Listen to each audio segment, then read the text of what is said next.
Buddha's path versus modern education shows how ignorant academics can be. The path starts with right view. Notice, that's not right knowledge, it's right view. Knowledge comes later, with the different noble attainments. With right view, the Buddha's letting you borrow some of his insights, borrow some of his knowledge. You take it on as a working hypothesis that this is going to be a good path to follow. As the Buddha said, it's admirable in the beginning, admirable in the middle, admirable in the end. But the best is saved for last. In the beginning, you're making a gamble. You don't know if the Buddha's right or wrong about things like rebirth or karma, but you do know that they're good things to believe, in the sense that they affirm your power to shape your life in a good way. Think about that reflection we chant regularly. I'm subject to aging, illness, death, separation from all that is dear and appealing to me. Those are the reflections that remind you that you live in a dangerous world. The things that you depend on, the things that you love, are going to be taken from you someday. So what have you got? You've got your actions, and your actions can make a difference. That's the fifth reflection. Whatever I do, for good or for evil, to that will I fall heir. That's affirming your agency, the principle that the choices you make are your choices, and that they will make a difference. That's good to believe. If you believe otherwise, that your actions have no meaning, or you're not really responsible for them, you're left defenseless. This machine of the world could just grind you down and you'd have no recourse. But here, the Buddha's saying, based on his experience, that yes, we can make a difference through our intentional actions. It's a good thing to believe. Trust in the power of the mind. There's a discourse where he says it's like making a bet, a safe bet. If it turns out that your actions didn't give good results, no matter how good you made the actions, or if it turned out there was no rebirth, then at the very least you've lived an honorable life. That's a thought that can sustain you. Here the Buddha is calling on your sense of honor, that you're willing to do good even without a reward. But then again, he says, it's not going to be without a reward, so you place some trust in him. After all, are you going to place your trust in people who teach otherwise? What kind of people are they? And where would their teachings lead you if you actually followed them? I had a strange conversation once with an editor of a Buddhist magazine, talking about how you have to believe in the power of your actions because otherwise you're left adrift. You don't know what to do. He replied, "Yes, I guess. I suppose so. If you act in line with your beliefs." I wondered, what kind of beliefs do you have if you don't act in line with them? You have to realize that there are a lot of things you don't know in life. The Buddha can't prove karma to you. He can't prove rebirth, but he does offer a pragmatic reason for adopting these views as right views. If you adopt them, you behave in a better way, and you behave in a safer way. It's only when you get to the first noble attainment, stream entry, where the mind steps outside of space and time for a bit, that you gain direct knowledge of these things. In the course of stepping outside of time, you realize that your experience of time has gone on for a long, long time, much longer than this one lifetime. Even if you don't see the particulars of previous lifetimes, you know that this has been going on for many, would you say years, eons? There seems to be no beginning to it. But at that point, you begin to see there's also a possible end, because it is possible to taste the deathless and to know that it is totally free from the stress of ordinary experience. That's when you can say that you've begun to know. It's also the point in the practice where the Buddha says you actually begin your training. By that point, you've developed confirmed confidence in the Buddha that what he says on these topics is right. You also know that it was through your own efforts that you reached that experience. First through your choices, then through the moment where you have no intention at all, and things open up. That was through your own discernment. So once you've had these things confirmed, you're really on the path. Prior to that point, you're on for a bit, and then you're off, and then you're on again, off again. You try to make it on as much as you can. But the sense of confidence in the Buddha, the sense of confidence in the path that he taught, gets a lot stronger at stream entry.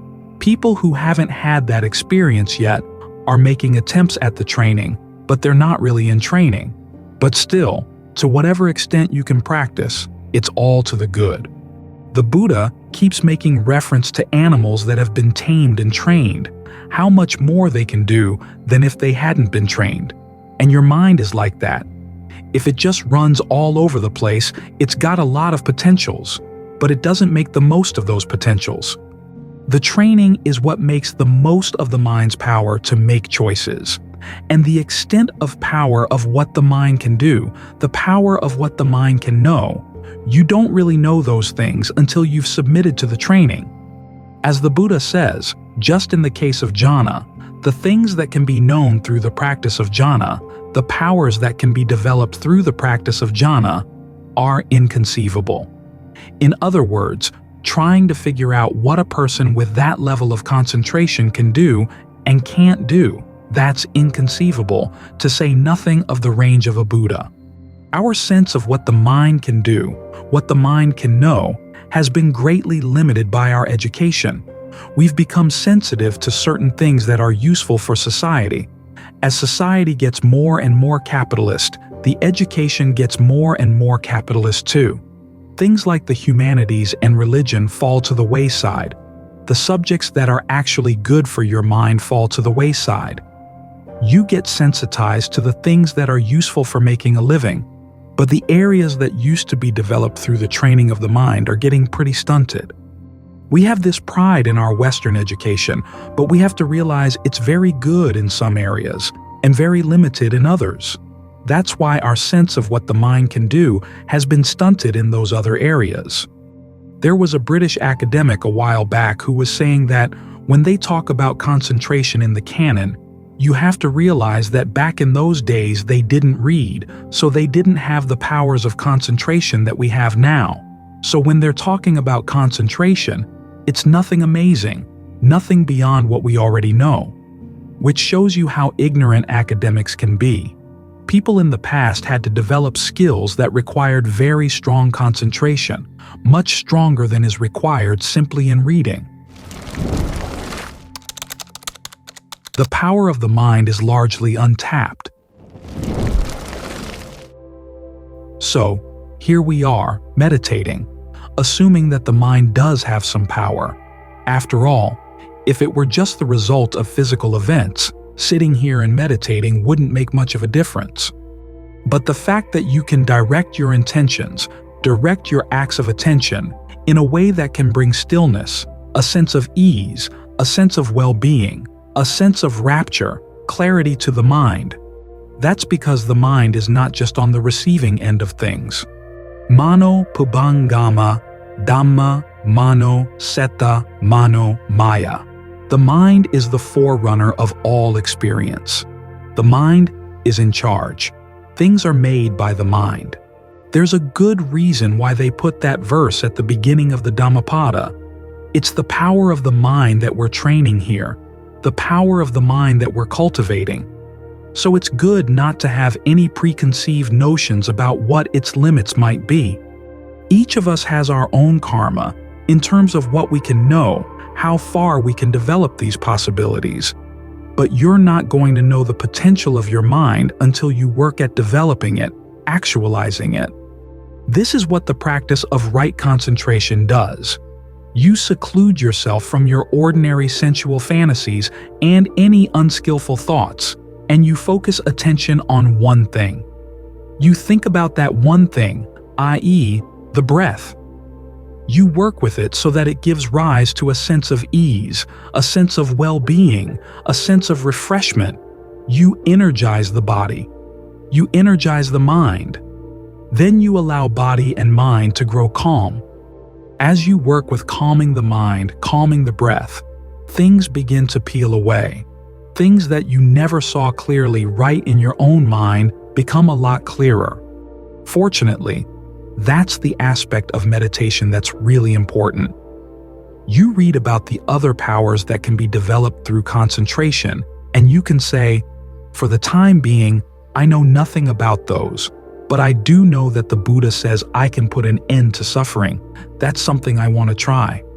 It's all laid out and it all makes sense, but it requires that we have a sense of how limited we are in our ability to know the Dhamma until we've done the Dhamma, and how little we know about our minds until we've tried to train them. There are people who give up right at the beginning. They say, I can't do this, I'll try to depend on somebody else. But as the Buddha said, you have to be your own mainstay. Nobody else can do this work for you. And if you don't do it now, when are you going to do it? It doesn't get easier as you grow older. So you commit yourself now, because it's a good thing to commit yourself to, and then you learn from what you've done. It's not just a matter of doing what you're told. The Buddha does give you some examples, some ideas of what you can do with the breath, but they're more like riddles. He said to breathe in a way that makes you sensitive to rapture. But where are you going to sense the rapture? Where's the potential for rapture? How are you going to breathe in a way that sensitizes you to that potential? That's something you have to learn by trial and error. Breathe in a way that makes you sensitive to pleasure. Same thing. Breathe in and out, gladdening the mind, concentrating the mind, releasing the mind. Each of those is a riddle. So you're not just forcing your mind into a mold by being obedient. You're learning how to develop your own powers of commitment and reflection through asking useful questions. When the Buddha talks about that question that lies at the beginning of discernment, what, when I do it, will lead to my long-term harm and suffering? What, when I do it, will lead to my long-term welfare and happiness? There are some places where he gives the answer that you can get from other people. Practice generosity. Practice virtue. Develop the qualities of goodwill in the mind. He teaches the precepts for the areas of virtue that can be taught. But then, there are a lot of areas are not covered by the precepts, not covered by those three answers. That's where he's saying, here's how you go about answering those questions yourself. You start by asking them of other people, people you trust, but then you have to learn how to provide the answers yourself. He teaches you how to reflect as you commit yourself to the practice. So the practice requires your own act of participation, your own act of training of yourself, and that's inspiring. The Buddha puts a lot of trust in you, that this is something you can do, that you can master your unskillful thoughts. You can develop the good qualities he's talking about, and you can do it on your own initiative. It's good that he's placed his trust in us, and it feels good to have that trust placed in us, but now it's up to us to live up to that trust. Happy about karma. The various levels of right view are assumptions we have to make, working hypotheses we have to hold to if we want to follow a path that leads to true happiness. Someone asked me one time, how do the teachings on karma and rebirth make me happy? And how do the teachings on spontaneously appearing beings make me happy? Well, it's not that the teachings themselves are supposed to make you glad, but when you take them as working hypotheses, you realize that they do open the way to the end of suffering, a path that you can follow to the end of suffering. But it's important that you understand what the Buddha meant by karma. One of the beliefs that's often attributed him is that everything that happens is determined by past actions. But he himself said that that kind of teaching leaves you bewildered. It means that if you're someone who steals and has illicit sex and kills animals, well, it's because of past karma. You're not responsible.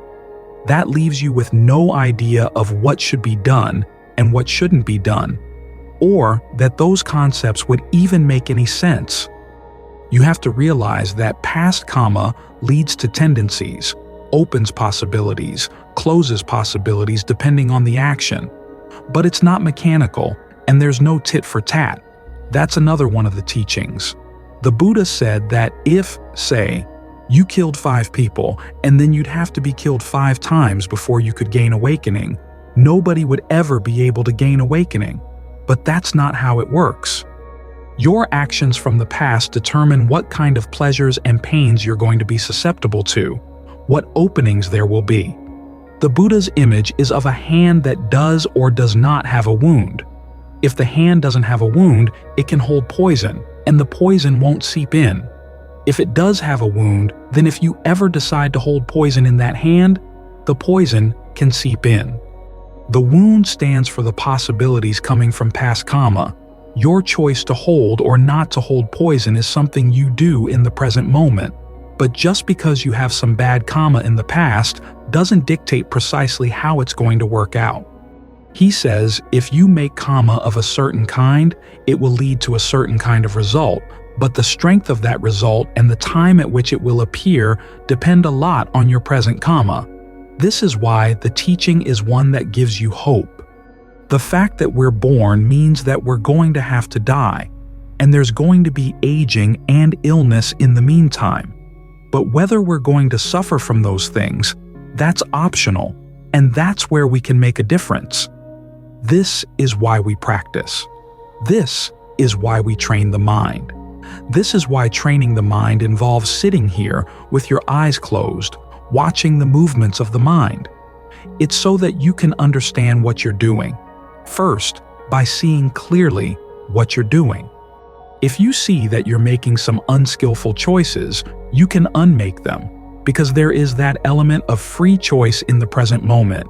The alternatives you have to choose among may be limited by past karma, but there always is the choice to do something skillful. That option is always there. This means is that if you meet up with the results of some past bad karma, suppose somebody does something bad to you, it doesn't mean that your past karma compelled them to do something bad. It's simply that your past karma left the opening. They saw the opening and they took it. And of course, that becomes their karma now. The fact that you had that past bad karma, there are unskillful ways and skillful ways that you can think about it.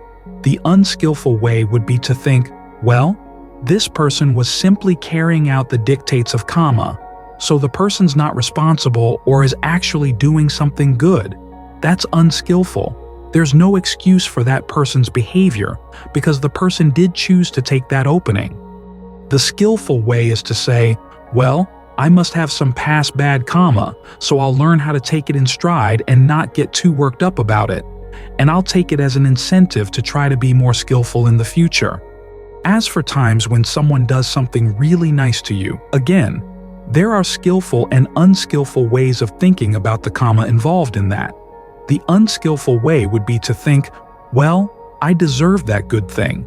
That person had nothing to do with that. I don't have to be grateful to that person because, after all, it was my own karma that opened the possibility. But that's an unskillful way of thinking. The skillful way would be to think, okay, I had that past good karma and here it's coming around. So now what am I going to do with it? I worked so hard to do that good deed in the past. Am I just going to sit here and enjoy the results, or am I going to invest them further? Am I going to take advantage of the opportunity that this good fortune has brought my way? As for the person who chose to do something good for you, have a sense of gratitude, because they were free to choose not to do that. That opening could have been just left there. Maybe someday something would have come in and filled it up, but that person chose to take advantage of that opening at that point. That was that person's goodness. This is why gratitude is real, why gratitude is one of the things that the Buddha pointed out as part of teaching on mundane right view. When you understand karma from his point of view, gratitude makes sense, generosity makes sense. So if you learn how to think about karma in the right way, you find that it is a good working hypothesis. Remember how the Buddha explained causality. Some causes give their effects immediately. Other causes give them over time, which means that what you're experiencing right now is a combination of things coming from the past and choices made in the present moment.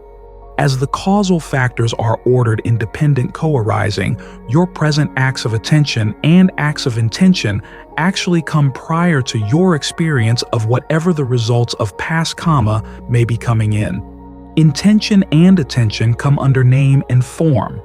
Based on name and form, there are the six senses, and with the six senses there's contact, and it's contact at the six senses. In your experience of the six senses, the Buddha said, that should be seen as past karma. So actually, your present intentions come first. This too is an important principle. If there are no present intentions, then there would be no experience of the results of past karma. This is why it is possible, at the moment of the noble paths and their fruitions, for there to be no experience of the six senses. It's because you've stopped having intentions right now. That's why there's an escape. Of course, you can't simply tell yourself, well, don't have any intentions, because that becomes an intention. This is why the path requires skill. It requires actually many skills. As you get really good at bringing the mind to a state of equipoise here in the present moment, where you see everything that's going on in the mind really clearly, all the levels of intention begin to open up. You see that if you act on any of them either way, either staying or moving to something new, it's going to entail more stress, more impermanence, more inconstancy. So you look for an alternative. When the alternative opens up, that's where there's an experience of the deathless. So the way the Buddha explains karma and causality is precisely the explanation we need for there to be that possibility, the possibility to find an escape from karma. It's in this way that the principle of karma should make you happy, because it opens possibilities, good possibilities. Of course, it also means that you have to learn how to take the results of past bad actions with good grace, realizing that they don't justify anybody who mistreats you, but they do mean that you learn to take things in stride and do your best with the good karma that comes your way. Again, be grateful for the people who help you, and grateful to yourself for having done something good in the past that allowed that help to come your way. Part of that gratitude means you're not going to let the opportunity to go to waste. Ajahn Lee has a nice comment. He says, think about the fact you have a human mouth. It took a lot to merit a human rebirth. We have a mouth that can say things, send messages, so bow down to your mouth. In other words, appreciate the fact that you worked hard to get this mouth. You worked hard to get this human birth, so put it to good use. Otherwise, all that work is going to go to waste. So when you think about karma in the right way, it really does make you happy. It does lift your spirits. That principle explains one of the strange passages in the canon.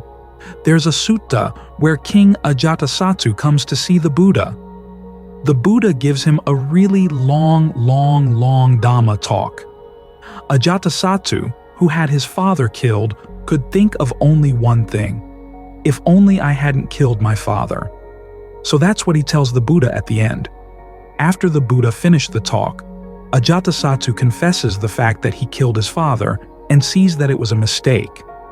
The Buddha says, it's a good thing you see it's a mistake, because that's how there's progress in the Dhamma and the Vinaya of the noble ones. Ajatasattu leaves, and the Buddha says to the monks, if he hadn't killed his father, he would have become a stream enterer listening to that Dhamma talk. But the fact that he'd killed his father cut him off at the root. The sutta ends by saying, gratified, the monks delighted in the Blessed One's words. It's not that they were delighting in Ajatasattu's bad fortune or his bad choices. They were delighting in the fact that karma works regardless of what power you have. It may explain a lot of suffering, but it doesn't justify the suffering. It just simply says that this is why it's there. But the way karma works also offers the way out. So even though we've done bad things in the past, we don't have to suffer for them. Think of that image of the salt crystal. You put it into a cup of water, and you can't drink the water. You put it into a river of clean water, and you can still drink the water, because there's so much more water than there is salt. The water stands for the state of mind in the present moment. The salt stands for your past bad karma. How expansive the water of your mind is going to be is your choice right now. So take advantage of the freedom of choice that you've got right here, right now. That can make you happy. Believe in your actions. Ajahn Fuang once said there's one thing you have to believe in when you sit down and meditate, and that's in your actions. It may seem strange that you would have to believe in your actions. After all, you see yourself doing things all day long. But there's more to it than that. You have to believe in the fact that you're actually choosing to do those actions. There's not some outside force acting through you, or some fate forcing you to do things. You also have to believe that your actions have results, and that those results are determined by the quality of your mind. Now, those aren't things you can simply see. After all, it could possibly be true that there's some other force that you don't know anything about forcing you to act, and you just think that you're making choices when you really aren't, or that your actions are having results when they really don't. At the same time, it's easy not to believe that the quality of your intention is going to determine the results of your actions, because you see a lot of people acting out of greed, hatred, and delusion, and yet they seem to be pretty happy, in the short term at least. So it is a matter of belief, and the Buddha's proof simply is a pragmatic one. If you believe in your actions, you'll act more skillfully. He adds that if you really want to put an end to suffering through your own efforts, this is what you have to believe. You have to take this as your working hypothesis. This is one of the reasons why Buddhists aren't out on the street corners trying to convert people. For someone to take up the path requires that that person would want to be responsible. A lot of people don't want to be responsible. They'd rather hand things over to some outside force. They'd rather believe either that they're innately bad and they require an outside force to come in and save them, or that they're innately good and there's nothing they really have to do. Just relax and allow their innate goodness to shine through. Both ways of thinking are abandoning responsibility. To take up the Buddha's path, you have to want to be responsible. After all, he said, all things are rooted in desire. He goes on to say in another place that all skillful qualities are rooted in heedfulness. Heedfulness is what makes you want to take on responsibility. You see that your actions do matter, and they can lead either to a lot of suffering or to a lot of happiness. So you want to be very careful about what you do and say and think. This is something you have to want to do for it to happen. So it's good to stop and think, what are your reasons for wanting to be heedful?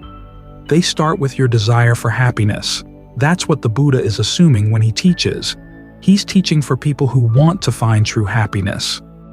There's got to be that desire there, otherwise it's not going to happen.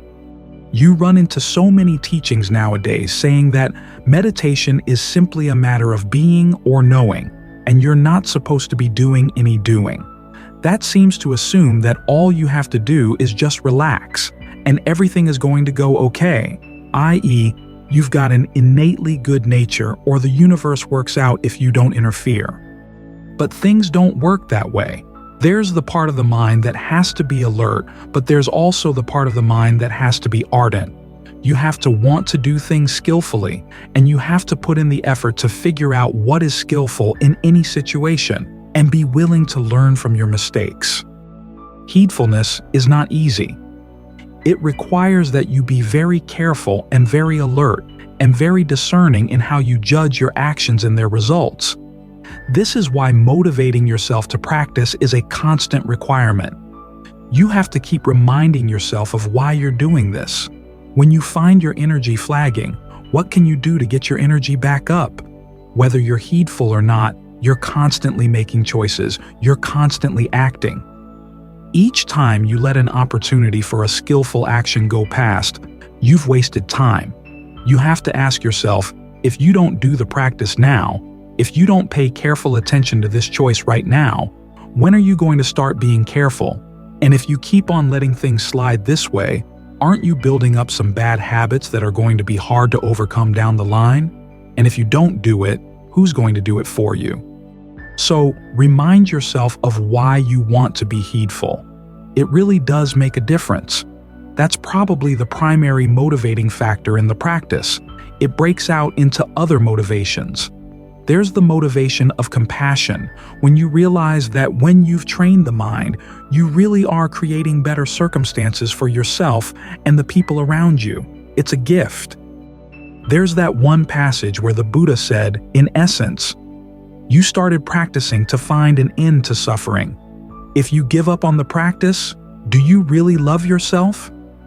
He doesn't say it in so many words, but that's the basic thrust of that particular passage. This type of motivation is made easier when you've learned how to breathe in a way that really does feel refreshing, so that the meditation is not just something that you're fighting with all the time, because you learn how to create a sense of well-being right here, right now. You can remind yourself that when you're meditating, you feel a lot more nourished. It's a good time to heal all the wounds in the mind. So heedfulness is not just a harsh taskmaster. There's compassion in the motivation of heedfulness as well. Otherwise, you can think about all the tears. There's that famous image of the water in the oceans as being less than the tears you've shed in the many, many lifetimes through many cycles of the universe. Do you want to shed that many more tears before you're ready to practice? The practice is available right now for your own well-being and for the well-being of people around you, so you want to be careful about what you're doing right here, right now. A while back, I was listening to a Dhamma teacher say that she'd suddenly realized that when she sat down to meditate, she really ought to have some idea of what she was doing. In other words, there had to be a purpose in the meditation, a plan. She had been coming from a school of thought where meditation was supposed to be just being open to whatever comes and learning to be accepting of whatever comes. That's not heedfulness at all. That's a very heedless kind of meditation, a very irresponsible kind of meditation. But at least she now discovered that maybe it would be a good thing to decide that you want to stay with the breath during the meditation and to keep coming back to the breath, both because it develops your powers of mindfulness and alertness, and also because it's a mature way of showing goodwill for yourself. Easy goodwill is saying, well, whatever comes up is okay. And you teach yourself to be, I'm okay, you're okay, everything is okay. But suffering is not okay. There's a lot more that can be done. There's a much better way you can direct your life. You can work with the breath, and it does give rise to a greater sense of well-being. You can work with the mind, and that gives a greater sense of well-being as you learn how to stay focused and solid in the midst of all the changes that come your way. After all, we do live in a middle level of being. The Buddha talks about levels of being that are exclusively painful, those that are exclusive pleasant, and then those that are a mixture of pleasant and painful. We're one of the mixtures. Do you want your mind to keep going up and down in line with the mixture? Or do you want to anesthetize it and just say, oh well, whatever happens, that's okay? Or do you want to really develop a sense of well-being inside so that your needs are met without having to depend on the world outside, so that things really are okay? They're okay not because you're just telling yourself to lower your standards. You actually raise your standards as you practice as to what qualifies as real happiness. And you have a practice that allows you to meet those standards. That's what heedfulness is all about. Realizing the range of results that can come from your actions, taking into consideration the story of the Buddha, which says that through your own actions you can attain absolute unconditioned happiness. That's the possibility that's open to you. How would you live differently if you took that possibility seriously? Fortunately, you don't have to keep reinventing the Dhamma wheel. The path is here, and it's humanly possible. The Buddha didn't attain awakening through any special ability that he had that nobody else had. These are abilities we can all work on, we can all develop. This is what it means to believe in your actions. And this is why everything the Buddha taught centers on actions. The Four Noble Truths seem to be all about suffering and stress, however you want to translate dukkha, but the pattern is that these things come from your actions. The end of suffering and stress also comes from your actions. This is why the Buddha talks about action so much. He calls his teaching a kamavadi, a teaching about action. That's why right view grows immediately into right resolve. Because there are skillful and unskillful actions, you want to abandon unskillful ones and replace them with skillful ones. The whole rest of the path grows from that. So what we want to find out is, okay, what's the payoff when you really believe in your actions? Well, it's not anything you're going to know just by looking or thinking. It's something you learn by doing. Mundane right view grows into transcendent right view through the Buddha's description of generosity and virtue, and the rewards, followed by his description of how those actions, which we've all experienced, we've all engaged in, lead to rewards that are good but have their drawbacks. The purpose of that teaching is to inspire you to be ready to listen to the Four Noble Truths, to think about what would it be to put an end to the causes of suffering totally. As for mundane right resolve, that grows into transcendent right resolve by actually putting the principles of right view into practice, learning how to divide your thoughts into skillful and unskillful in terms of the actions they lead to, and then finally realizing that even skillful thoughts can wear out the mind. That brings the mind to right concentration, which is transcendent right resolve. So everything is about action. Even the teaching in itself is a type of action, and it's meant to lead to more actions. All that's asked is that you believe in your actions, and from that, everything else grows. Trust in heedfulness. The Buddha gives a list of 5 qualities that give strength to the mind. The list starts with conviction, and as the Buddha says frequently, the various members of the list, starting with conviction on through persistence, mindfulness, concentration, and discernment, are developed through heedfulness. Now this may seem a strange combination. Conviction, on the one hand, implies trust, and heedfulness implies wariness. But if you look carefully at what heedfulness means, it means that you believe that your actions do make a difference. Otherwise, there'd be no need to be heedful. In other words, if your actions did not make a difference, then it wouldn't matter how careful you were, or how careless you were, how much you paid attention, or how much you didn't pay attention. Everything would just happen in accordance with some outside force. So your basic trust is your trust in the power of action. Your trust that through your actions you can see the difference between what would be careless behavior and what would be careful behavior. What's more likely to lead you to happiness, and what's less likely. And then your trust that you can change what you're doing if it's leading to suffering or harm. Now, the problem is that when you talk about your abilities and your desires, you realize that there are many yous in there. It's not the case that you're the person you can trust, and everybody outside is somebody to be suspicious of. There are members of your inner committee who are trustworthy and other members who are not. Just as outside, there are people who are trustworthy and people who are not. You need to learn how to combine the inner trustworthy members with the outer trustworthy people to find a happiness that really does satisfy. Because a lot of what the world has to say is that there is no satisfaction or no genuine satisfaction. This ranges everywhere from popular culture even to modern philosophy when they say that the self is divided. You can't even trust inside you who is really you and who is an outside force. Given all the influences that society has on you, when you come up with an idea, you can't really know for sure if it's your idea or just outside values speaking inside your mind. And as for the possibility of sorting these things out, or finding a true way of finding a true happiness, they're pretty skeptical about that.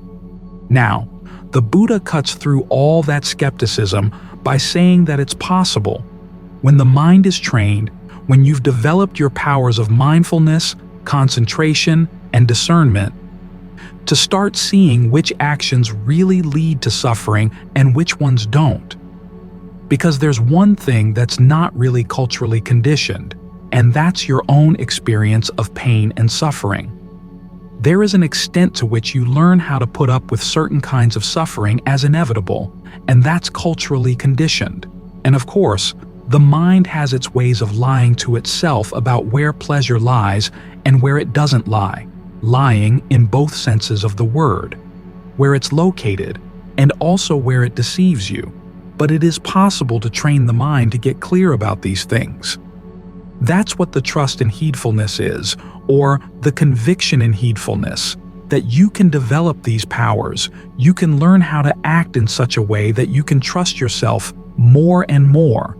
You can trust your abilities to figure out what your actions are and what the results are, how they're connected, and which actions give rise to better results than others. This is why we meditate, to develop those powers. So it's not a matter of you versus the system outside, where you are trustworthy and the system outside is not. Rather, it's learning how to sort out inside you which perceptions and which thought constructs are actually more trustworthy than others. And you can test them. If you get really clear on what you're doing and what the results of your actions are, in other words, if you're really alert. Those instructions that the Buddha gave to Rahula, even though he gave them to a 7-year-old child, underlie everything else that the Buddha taught. This is part of the Buddha's genius. He knew how to boil things down to the very essentials when he was talking to children. It's always important that we learn that we've not gone beyond the lessons he gave to Rahula, that these are lessons we always have to apply. So, what we're doing as we practice is making ourselves more trustworthy, learning how to sort out inside ourselves which ideas, which attitudes, which perceptions we really can rely on. This is why we're developing mindfulness, we're developing concentration, we're developing discernment as we practice. We're doing this on the basis of heedfulness because we realize that the more mindful you are, the more you'll be able to remember what you did, and when the result of that action comes out, you'll be able to see the connection. Together with mindfulness, of course, goes alertness. You notice exactly what you're doing. And when the results come, you're really clear about what's actually happening, what you're actually experiencing. The concentration helps you stay focused and not wander off, so that you can really follow one thread of connections. As the connections go through your life, you can see that, yes, this really does connect up with that. Because as Ajahn Lee once said, we can see results and we can also see causes. But if we don't make the connections between them, we don't really have any discernment. And it's the discernment that allows us to learn, so that we can realize, okay, I did that and it led to this bad result, so I don't want to repeat that. I did this and it led to a good result, so I want to repeat that. Then you remember that. That's how mindfulness works together with discernment. It's a common phrase in the teachings of a lot of the Thai Ajahns, mindfulness and discernment. There is a term in Thai, satipanya, which literally means mindfulness discernment, but idiomatically means intelligence. But it's not just intelligence in the terms of book learning. It's the intelligence that comes when you see connections and you learn how to remember them. You don't forget them. One of the stupidest things we do is that we learn important lessons and then we just let them blur away. We don't really apply them, or we apply them in one area of life, but we neglect to apply them everywhere they're relevant. This is why the training is not just a matter of sitting here with your eyes closed. It's the way you conduct your life all the time. As you develop these qualities, you find that heedfulness really does make a difference in your life, that the trust you put in your ability to choose your actions and to learn from your actions is well placed. Because that's the other implication of heedfulness, that we can learn. We have this ability to notice what we're doing and see the results that come out. the ability to see patterns. We can then change our ways based on our knowledge of those patterns. So heedfulness, even though it does imply an element of wariness, also requires trust. Trust in your ability to know what you're doing, trust in your ability to choose what you do, and trust in your ability to learn so that you can start sorting out all those different members of the committee inside and find out which ones really can be trusted and which ones can't. And sorting out your relationships with the people outside, which people are good to hang around with and which ones are not, which people you can trust and which ones you can't. The more you learn how to genuinely develop yourself as a trustworthy person, the more you're going to pick up on who outside is trustworthy as well. So it's a gradual process of focusing in. In the beginning, you may not be too sure, well, can I really trust this person or can I not? How about inside? Which voices inside can I trust and which ones can I not? There's no absolute guarantee from the beginning. But as you really focus on this task, and this is where the ardency and the persistence come into the practice, as strengthening factors based on heedfulness, the clearer the focus becomes. And you really see that it is possible to satisfy your most important desire, which is the desire for a harmless happiness that doesn't change. Almost every other account you read in modern psychology, whether the desire is essentially sexual or whether it's caused by socialization or whatever the issue is, the idea of having a totally true and satisfying attainment of what you desire is always viewed as an impossibility. But the Buddha said, no, it is possible to find a true happiness that's totally satisfying. If you have conviction in that principle and you're heedful at the same time, you develop the strength of mind that's needed in order to reach that goal. So try to keep these points in mind. That way, you can sort out what you're doing as you're meditating and have a clear idea of what you're trying to do and where it's going to go. Knowing that much helps to answer a lot of questions right there.